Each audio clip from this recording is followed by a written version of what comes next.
Hello. Hello, everybody. Hello, hello.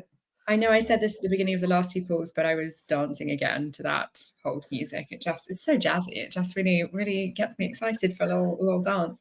Hi everyone. Thank you so much for joining us for episode 3 of The Perfect Pair. And we're very excited to have someone who's not Millie or Caroline joining us for this call, which is really exciting. So Perfect Pair is our webinar series where we bring together fractional or consultant experts to talk about software tools that they've seen implemented into organizations and where that can go wrong and how to do that better with some good support. So it is the perfect pair between expert know-how and that software brilliance. So I am Millie. I'm a fractional COO. My company is called Pay As You Go COO, and I work with early to mid-stage founders on their strategy and operations, which really just encompasses getting a lot of shit done for people. And as we said in the last 2 sessions, just part-time. And Caroline, who's just had to mute because there's a dog barking in the background, but will this be great timing to introduce yourself to everyone? Yes, hello. Sorry. I'm Caroline, fractional CMO. If anybody can hear a dog barking, it's my parents' puppy. He's an absolute menace to society. So I am a fractional CMO. I work with small and medium-sized businesses on marketing strategy and then implementing the marketing strategy, and have had the pleasure of working with both Millie and Tom in said role. So, which leads me nicely on to introducing our guest today, which is the wonderful Tom Gell. Over to you, Tom. Hello, yeah. I'm Tom. So the founder of ISO Series, and we help primarily startups and some like early scale-ups implement ISO 27001. That's our core focus. I've also spent the last few years working with Trust Keith in helping them build up from pretty much the ground up on data protection as well. So those two kind of broad areas of compliance, and again in the startup scale-up space. And yeah, it's great to be here today, and yeah, speak to you both. Thank you so much for joining us. And before we get into the tool question, I have a very important question for Caroline, because I've just realized you're the only one who doesn't have a pun name for your business on this call. Do you feel sad that Tom and I are funnier than you? I do. I've long grappled with, should I go for some sort of pun? But in the end, I decided that, people just get me. So let's just go with that. I love the purity. No extra jazz needed. Just pure Caroline brilliance. I like it. Now I feel sad about having a fun name for my business. No, please don't. It rolls off the tongue nicely. I see my name far too many times. I'm just like, Jesus, everybody knows you're called Caroline. You don't need to have it everywhere. So yeah. So yeah. No pun needed. Amazing. All right, should we crack on? Yeah. So Tom, what tool are you excited to talk to us about? I could not pick it, right? When I was thinking about getting ready for this call, I was like, what tool? I hear so many different kinds of compliance software and I could not pick it. And I'm so excited to hear what you've chosen. It feels very obvious that I'm going to go for a compliance-based tool, some kind of tool out there, but I'm actually going to go for Notion, which is an incredible tool for anything compliance related, just in general, anything, but also very easy to get wrong and overcomplicate and do the wrong thing. And because I see so many startups just use Notion as like a default, myself included, that it becomes it's quite ubiquitous. But I'm actually not going to be covering a specific compliance tool or anything like that. In general, I don't like them, and I can talk a little bit more about that as we go on and why. And yeah, we can cover that. But yeah, actually, Notion today. That's I'm going to say I'm surprised, but not surprised by the fact that you've not chosen a compliance tool, because having worked with you and I've heard you talk about them, I don't know why I was even thinking you would. So I'm intrigued to hear what you've got to say about Notion, because I would say I play with Notion and I think I'm not really getting its full power. So I have a few nice pretty little boards that I keep things on, but they're not really I'm not really seeing it to its full impact. So I'm really interested to hear what you've got to say. Yeah, same. Like people often will say to me when I say, do you have a project management tool in your organization? They'll say we use Notion, and my instant response is Notion isn't a project management tool in the same way that something like Asana is a project management tool. And I feel like it's really interesting because it seems to fit so many different purposes. I'm so interested to hear. So in what would be a use case for someone using Notion in a compliance kind of situation? So you can build out an entire ISMS, which is Information Security Management System. You can build basically everything you need for ISO 27001 on Notion, the whole thing. Obviously, there'll be little bits here and there, like who has access to your systems and stuff like that you have to manage in your systems. But like all your policies, your risk register, your statement of applicability, your vendor management, your supplier management, your asset register, everything can sit in there. And I think the brilliant thing about Notion is its flexibility. And so there are things where you start using things like the database function in Notion where you can link databases together. So for example, from a compliance perspective, that's really useful. If we take your statement of applicability, which for those who are not familiar with that is like all the things that you are implementing across the business to reduce your security risk. Well, if you also have your risk register, you can link those two databases together. So you can always kind of refer back and forth between them. And then if you have a database with your policies and procedures, you can also link that database. So you can see which risk affects which control and which policies apply to that all in one place. And you can change the views and have pretty much any dashboard you want. You can do the project management side of things. You can create calendars and Kanban boards and timeline views of stuff in there as well. And again, then you can link those to all the things you've already created.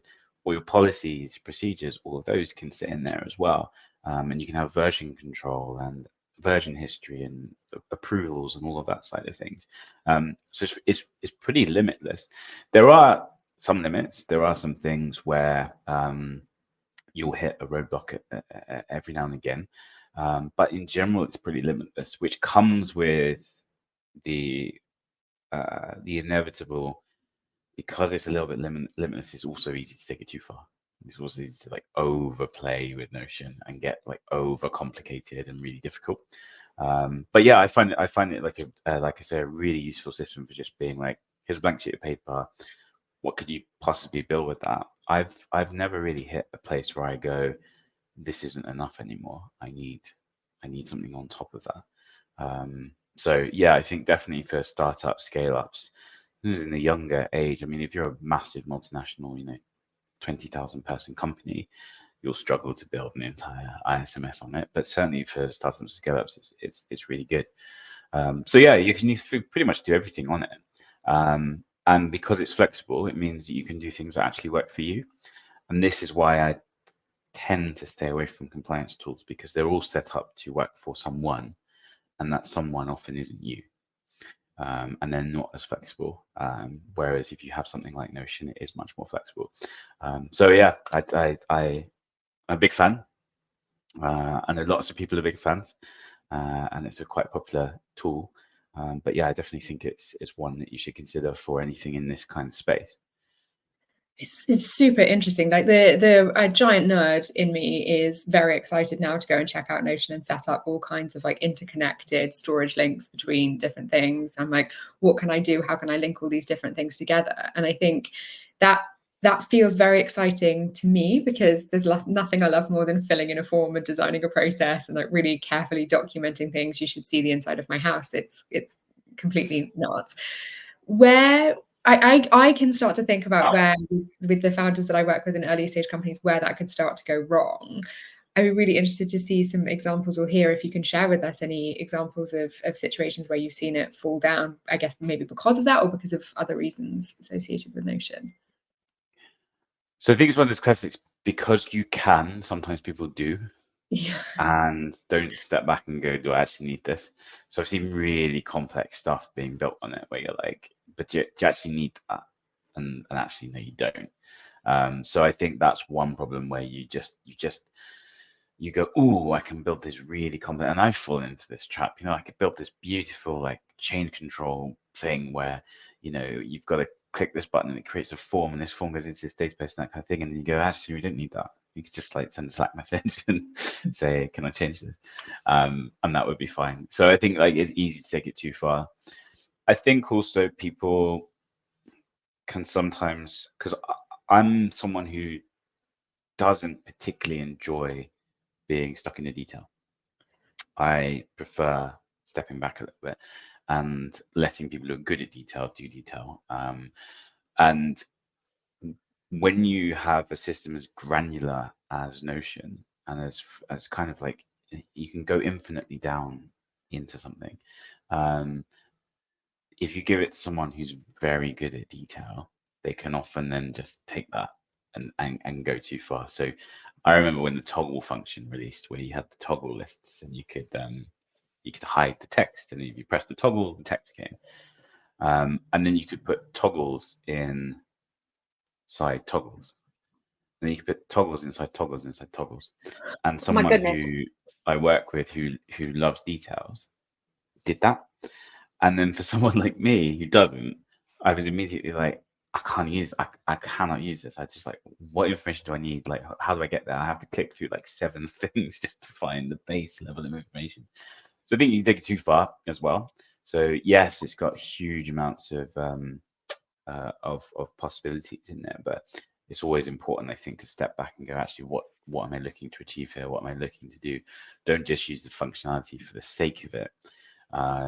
Which is where I would say it's perhaps not, using an expert to build the system for you, build Notion for you, because it's quite easy to do it yourself. It's more using an expert to tell you, what do you actually need in here? How does it need to work? Is it too much? Is it too little? That side of things, whether that's compliance or even like a handbook for people in the organization, like an employee handbook as well. What actually needs to be in there? What do you actually need to do? How much functionality do you actually need to have? That's where I think experts can come in and really help you get something that works for you.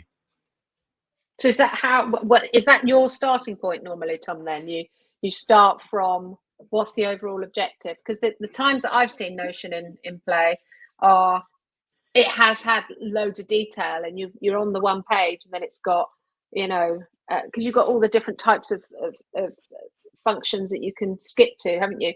And it has just gone down and down and down, and by the end of it, you're so lost as to where you started. So is your starting point as a consultant, what's the bigger picture? I'm imagining it is, but and then you build simply, or what's your process? I think that's like always my starting point in pretty much everything I do. Yeah. Which is, what's the point of this? What's the bigger picture? Where does this fit in terms of the world? Like, what's the big context of this, and how does this fit together?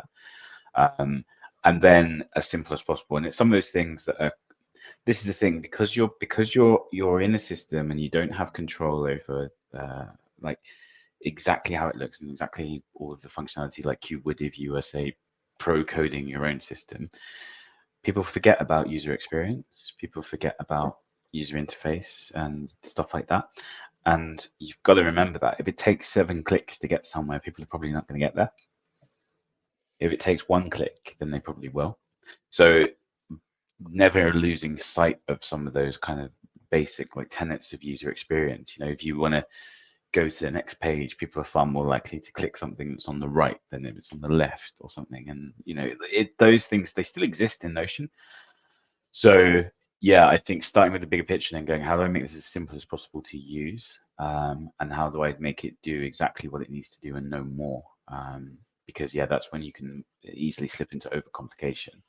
But at the same time, like you say, if the first page you look at is just like too much stuff, it's also going to turn people off. So there is a balance of like, what can we hide, what can't we hide, and stuff like that. And again, there's lots of functionality in there to do that if you know where to look. Particularly with database views and that, you can create views where you have lists and you can hide information you don't want to see in the list, and you can hide the title and everything. So it just looks like a list, but it's actually linked to a database. And as you click through, you've got loads of details. Like, there are things you can do around that as well. So it is a balance for sure. But yeah, always starting with what actually are we looking to achieve here? And then working back from there. How do we get there as quickly and as simply as possible in a way that's going to bring people along with us? It's so interesting. I don't know if you would say this, Caroline, about marketing, but I would definitely say the same about strategy and operations in an organization, that the first thing I always ask is, where are we trying to go with this? Then I can build it out from there. And that it's very easy to get lost in the detail of different things. Like when I'm thinking about a strategy of an organization, my initial thought is all of the things, because I think about what's everything that goes into this. If it's a massive organization, who's doing what every single day to make sure that it's powering this? But if I was to start with that, it would be so overwhelming for my customers who are not used to having any kind of strategic process involved, to think about, well, we have to spend 5 days planning out every single task that we're going to do. They would absolutely get turned off by that. Like, sure, that works for my business because that's just how I live my life. But to find implementation success for me with like a project management tool, for example, is like, what's the easiest bit that we can get people excited about? And I'm not by any stretch of the imagination an expert in compliance, but I get the understanding that it's much more about making sure that you are excited about compliance, and like the adherence to a compliance process is about people feeling like compliance isn't dry. Would you say that is correct or incorrect? 100%. You've implementing any kind of compliance program is just change management. It's exactly the same as anything else. There's no special thing that you need that is unique to compliance. It's basic change management. Get people excited, celebrate wins, make the change happen. Culture change comes last. All of that's like all of based like John Cotter style like change management. That's all it is, and ultimately that's what it boils down to. So all of those things apply, and yeah, keeping things simple and going, wait, what's the point? The classic one that I saw, and this one stuck with me, was I was doing an audit, and they had a 2-page policy on USB drives. And I was like, wow, you guys must have been really stung by a USB drive going wrong to have written all of this about it. And they went, oh no, we don't use them. Like, it's 2024. Do we have USB drives?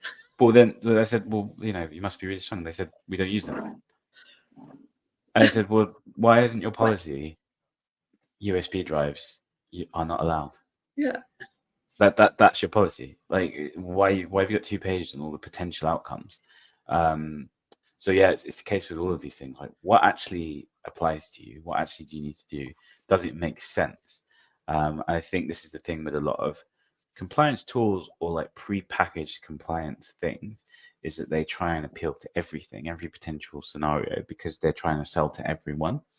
And therefore you end up with, I saw one policy the other day that was 40 pages long. And I was like, even I'm not going to read it. And it's my job to do that. Like, that's ridiculous. No way am I reading 40 pages of policy about something really, really straightforward.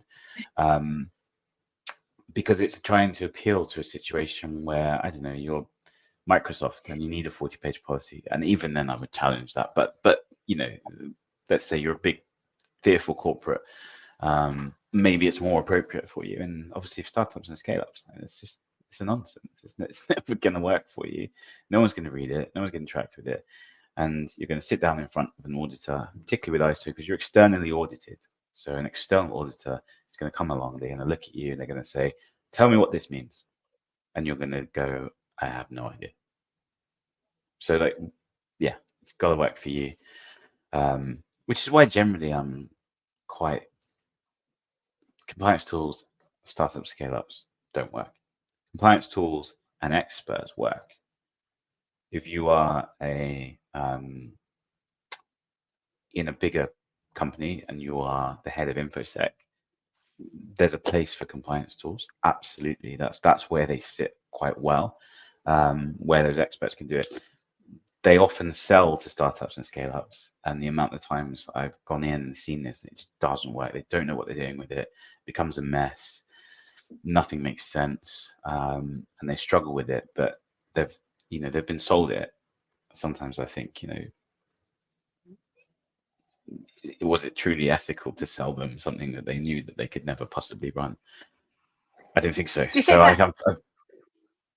Sorry. Yeah. Do you think that, and it's possibly a bit of a tangent, do you think that's because it's sometimes seen as easier to do it like that? Like, it's easier just to buy a piece of software that potentially we could go without a consultant. So we're going to buy this piece of compliance software, tick a few boxes, and it's done, even though it doesn't make any sense. Whereas potentially the view is that having a consultant like yourself and then build them something bespoke is going to seem more costly, either in time or in money, right? But the reality is it's actually then going to be fused through the organization rather, as you say, not making any sense. Do you think sometimes people want a quick win, like that, or think they're getting a quick win? Very often techie people, so CTOs, look for systems to solve problems, and it appeals to that way of thinking for sure. If you're very well educated in the space and you're a CTO and you've done InfoSec before, you could probably run it for sure. Like, it probably does work for you. But yeah, I think people look for a quick way out, and quite often these companies promise the quick way out. They promise, oh, it's just one click and everything's done for you, and it's like, what? I mean, take a step back and have a real think about that. Like, is that possible? Of course not. I mean, how is that going to change how your staff behave? It's not. So yeah, I think there's sometimes a belief that they're going to solve it. And I'm not going to name the particular company, but there is one particular compliance company that promises this, system. You just click your way through and you get compliant.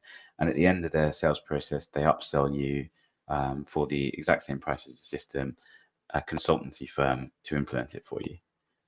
So, they're aware of this. And that's something, while we're at Trust Keith, Trust Keith has an app, but we're very consciously, it's experts plus app, because the experts run the app for you, help you run it, manage the stuff on there for you, because we're not expecting you to there is no silver bullet app. You can't just go in and do it all yourself. You probably don't know what you want it off your plate, all of those sorts of things. So yeah, that's something consciously that we did at Trust Keith as well, is recognize we can't just build an app that solves it all for you. So we're gonna combine experts plus app to do so, because so that's my general kind of problem with it. But there's even, and I don't want to labor on my rant about these systems too long, but we were working with a company that has this a tool. They bought it before they started working with us, which again shows you that it's sometimes a bit of a sunk cost. And myself and someone else working in ISO Serious are trying to make sense of it, and we're both very familiar with ISO 27001, and we're really struggling to fill in some basic things because it was written in a way that's like, that doesn't make sense to us. But you can't change it. Nothing you can do to change that because it's in the system, which is why I say, when you're young, when you're small, when you've got that flexibility, a more flexible space like Notion or even Confluence or something similar tends to be far more effective, because you can make it work for you, rather than trying to retrofit a big corporate system into your startup or scale up. I think you raised such an interesting point there about what expertise actually brings you. I think when people think about bringing in a senior expert into an early stage company, they think, oh, I don't need that level of complication. I don't need a CMO. I don't need a COO. We're not big enough for that yet. And the point is that absolutely the opposite of that. I think sometimes if you bring in a more junior person who will maybe start at the very beginning and start to build everything up from the bottom, whereas someone who has seen, as you have, so many different situations with compliance tools, your first question is going to be, what's the minimum that we can do here? Like, let's start with that. Let's start with the easiest way for us to do this, because we've experienced managing change. We've experienced where things go wrong. And, let's make this as fuss-free as possible. You don't need all of these different things that maybe someone who's doing it for the first couple of times might think that they do, which is why, being able to work with a company like yours that isn't, some one single person who's full-time in-house, you can just have as much or as little as you need. And forgive me if I'm completely misquoting your model, if it's very different to the way that I operate. But, I think about what do you need? When do you need it? Great. Just have that bit. And then we'll just go off and work with somebody else in the meantime. Right? You don't need all of that coverage. Yeah, I completely agree. I think it can be very tempting to go for a cheaper option, but in almost every case, you end up paying more. Because either it takes longer, or you eventually have to get someone in to help you. It can be a bit of a misunderstanding. Sometimes pay more up front, get it done quicker is much cheaper, and get it done right is much cheaper. If you get it done right the first time, it's much cheaper. And a core part of what we do, and the whole point of the focus on Notion and stuff like that is that this should be something that you can run. We don't want to be there forever. I don't want to work with you forever. I'm not looking to tie you into an infinite contract. We should be able to build something for you that makes sense to you and you can run, because you're going to be the one answering the questions in the audit, not me. 3-5 years time, it's not going to be me or someone in ISO Serious. It's going to be you. So does it make sense to you? Does it work for you? Is a key focus of that. And yeah, just because of how ubiquitous Notion is amongst startups, it's the natural home for that. Most people are familiar with it. I've not come across a startup yet that we've worked with that said we don't know what Notion is, or we don't use Notion, or anything like that. It's like Slack, like everyone's got it. So yeah, I think for sure it's about making sense of things for people, making it work for them. And yeah, sometimes it is the case that if you go for someone with more experience, at a more senior level, they can get you there much quicker because they've seen hundreds and hundreds of different ways of it going wrong. So they are more familiar with the ways to get it right. It's like that. I think there's a saying, you can have good, you can have quick, and you can have cheap. We can't have all three together, right? So you can have, which ones do you want? What's the combination? But all three aren't possible together. So you can have good and you can have quick, we can have cheap. But are you going to have, you can't have, I don't know.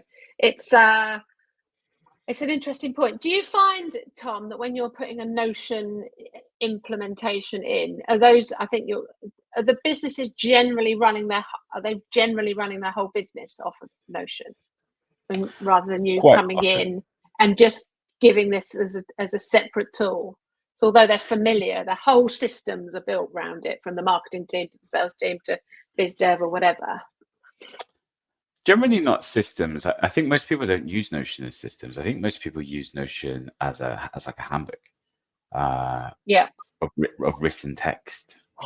And so quite often we're introducing functionality to them that they didn't know is possible. So yeah, most companies working with use it in some way. So the standard that I tend to see is like I say, a handbook. It will have policies, or like how to claim expenses will be written in Notion, but the claim expenses form will be a G sheet.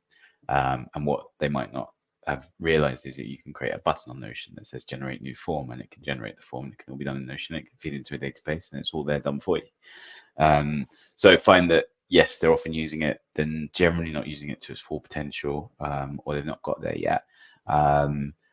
And the odd occasion where you get a company that is, then very familiar with it and can pick it up very quickly. But often we're helping companies kind of understand the possibilities of it as well. So yeah.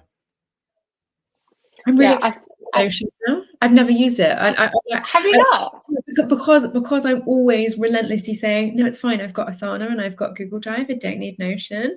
I want to press a button and generate a form. I'm very excited about this. That's my weekend plan. I saw Millie's eyes light up at that prospect, I have to say. So I also didn't know that you could do that. I do use Notion, but I probably use it more as I'm not a business that needs ISO, it's me. So, but I do use Notion almost like as a content depository. I'm like, okay, I just chuck stuff in there, and I've got all sorts of different what are they, pages within it? I don't know the correct terminology, but I've got all sorts of stuff there. And what I do like about it is that you can easily give people, like you were saying, you can easily give people access to different elements of it. So yeah, I feel like I need to explore it a bit more now that it could be something I might be able to waste a bit more time on, and then decide that it's, I'm switching out all my whole business over to that, because I tend to be a bit like that. There are so many things on there that are really simple, but when you extrapolate it over time, save you hours and hours of work. So for example, when I need to create a new policy, I have a button that says new policy, and it already contains the version control, the table of contents, and the bit at the end of every policy. And all I've got to do is fill in the middle with the actual policy. And it just saves me like 2 minutes of copy and paste from a different policy every time, which in the grand scheme of things, it's not that big a deal. But when you look at how many policies you have to create, how many things you have to write, it's actually hours of time spent. So yeah, Tom, it's simple things like that. Answer me this: Can I put contracts in there for people to sign? Yes, certainly in the UK with the Electronic Signatures Act. I don't know about overseas, but yes, you can. For example, with some of the policies that we put in place, some of like the key policies, so say like the information security policy, I've got a little thing at the bottom that says, you know, I've read and agreed to this, blah, blah, blah, and you click agree, and it puts your name and when you clicked agree underneath it, so you can see who has agreed to the policy. So in theory, yes, you could get that done on a contract as well. Cool. I know what Caroline's up to this afternoon, and I'm probably doing exactly the same thing. And I'll tell you why, because I've been looking around for ages for how do I create contracts? I don't have to do that many, right? So at the moment I've got nice pretty ones in Canva, and I mess them around, you know, change them around, and then I upload them to another tool. And I'm thinking, well, actually, I don't really even need to do that, do I? I could have the base in Notion, click a button. I'm aware that I'm not going to just be able to do this, and that solves it. And then you've got them all. Okay, this has given me. Put in the inevitable disclaimer that none of this is legal advice, and you should always consult with a lawyer before agreeing to any contractual changes or anything like that. I get that. But just anything like that, right? Where you've got a repeatable process where you might be sending something to somebody on, you know, more than one occasion, different people, rather than recreating it somewhere else. If you've already got it in Notion and you can recreate the new one, no matter what it is. And if you really want to, I've never quite gone this far, but no, you can. I am deliberately staying away from it because it would suck up an entire week of my life that I'll never get back. But you can then look at things like Zapier or Make and start to automate things via it as well. But I'm not touching that yet. I'm definitely touching that. Yeah. The definite time sink.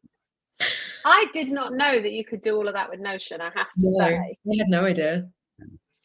So this has been a bit of a revelation for me. If you were working with a company, like the first time that they need to do an ISO certification, where do you start? Like, say they're using Notion already as some kind of like information management, like you said, the policies and handbooks of things are in there. What's the first thing that you do? Very first thing that we do is understand what their it's called assets are, and by assets we mean like what information do they have, where is it, you know, and all of that. And then you can look at, okay, what's the risks. But then you can look at your statement of applicability and say, okay, therefore this is what we need to implement. And I think like an obvious example of this is, for example, control around physical loading bays, right? Physical loading bays are a security risk in an organization because they're generally a weak access point. They're quite easy to get in. They're outside the building. There's no receptionist quite often, so they're an easier, you know, someone props open the door, people can get in, and then they can access your building. Well, if you're a home working organization, then that doesn't apply to you. So there's no need for a policy. There's no need for risks around it. Like it's not applicable to you at all. So it's figuring out like what do you have, what do you need, and what risks might there be about that, and therefore what do we need to do to mitigate or solve those risks. And effectively everything that we do from an information security management system is there to identify and mitigate, or understand at least, and decide not to mitigate because it's a low risk or whatever. But it's all about the risks, and you can only look at the risks if you understand what you have and where it is and all of those sorts of things. So starting point is always that. And then, like I said, what that can look like on Notion is, you know, building your asset register on Notion. And then if you want to, you can take it further and start to say, okay, we're also going to put in contract value and expiry dates on Notion, so that we can manage it from a financial perspective. And then we can have a new supplier form on Notion where you click it and it generates a new supply, and you've got to answer a few questions about them, and then that can add them on the form, so that you can go, like with all of these things, you can take it further. You can take it outside of security as well. And generally speaking, if you can tie security to something else, like if you can tie supplier management security to finance, people are more likely to do it. So yeah, it's always starting with, what do you have? What are the risks? What's appropriate for you? And then working out from there. There are going to be things across organizations that are fairly standard. Every company has a risk of a breach. So, breach policies, breach processes, etc. They're always going to be there. But like I say, there are other things like physical access and bring your own device. Some companies don't allow it. Some companies do allow it. That need to be tailored and need to be reflected based on what's actually applicable to you. So, yeah, always starts with discovery. You can't do it without the discovery. It's not possible. And I love that your first question is, what don't you need? Like, I'm going to think of that in my head now as being like the thumb drive principle, because if you've got 2 pages of policies for thumb drives and you don't have thumb drives, why did we not just ask first, do you have thumb drives? I'm like, what don't you need? Okay, then what do you need? I really like that way of looking at it. That's why on a lot of these systems, like standard risks can be really misleading, because if they're not, like, are they actually risks to you? I was auditing one company that said we may be slow to respond to data breaches, for example. And I said, well, oh, interesting. Like, what happened? And they went, oh, we just might be slow. And I was like, but why? And they're like, well, we don't know. Was ultimately going to get to you? And I was like, well, it's just a standard risk that the system's pumped out for you. But you, like, what are you going to do with that? Like, what actually are you going to do with it? So, okay, it might be slow. Okay, what are we going to do about it? Well, we don't know, because it's never actually been slow. We don't know what needs to be improved. We don't know. It's a waste of time. So, yeah, always starting with, like, what is actually applicable to us, what actually makes sense for us, and what is all of the fluff that we don't need, that we can say is not applicable, doesn't apply to us. It's not something we need to do. I feel like I had an example of that this week. Maybe I've been shopping around for new public liability insurance as a as a marketing freelancer, and got a quote, and I was asked if I had an up-to-date health and safety policy for my business, and I put no, because I'm a home worker in a business of 100% home worker in a business of one in my home. So they called me up and they said, well, you need a health and safety policy. And I said, to say what? I work at home in my own home. Well, if you have any visitors who are customers. I said, I don't have visitors who are customers. And they were like, well, you need one. You have to have one in order to get a policy. And I'm like, well, do you want to see it? And they're like, no, we don't need to see it. You just need to tell us that you've got one. And the whole thing was almost like, why, right? Why is that the case? I feel like that was just like a checklist on their list of things that they needed to ask, but no thought given to, if you've already answered you're 100% a home worker, why do you need a health and safety policy for your own home? Right. That is sometimes an unfortunate side effect of due diligence for companies, is that they feel forced to put policies, for example, in place that really they don't need. And that's a really tricky one, because my perspective is, you don't need the policy, you shouldn't have it. But at the same time, need is an open word, right? So we do need it to pass this due diligence. Okay, maybe you should do it because it's a multi-million-pound contract, whatever. Yeah, don't let it stand in the way. But it can be frustrating. But actually, when you realize that most due diligence questionnaires are not actually read anyway, they're just covering someone's backside somewhere else. It's actually, it is frustrating. But at the same time, with a lot of due diligence, you can argue it. It's not quite as black and white as it seems. You can argue, particularly if there is a human on the other side that you can get in contact with.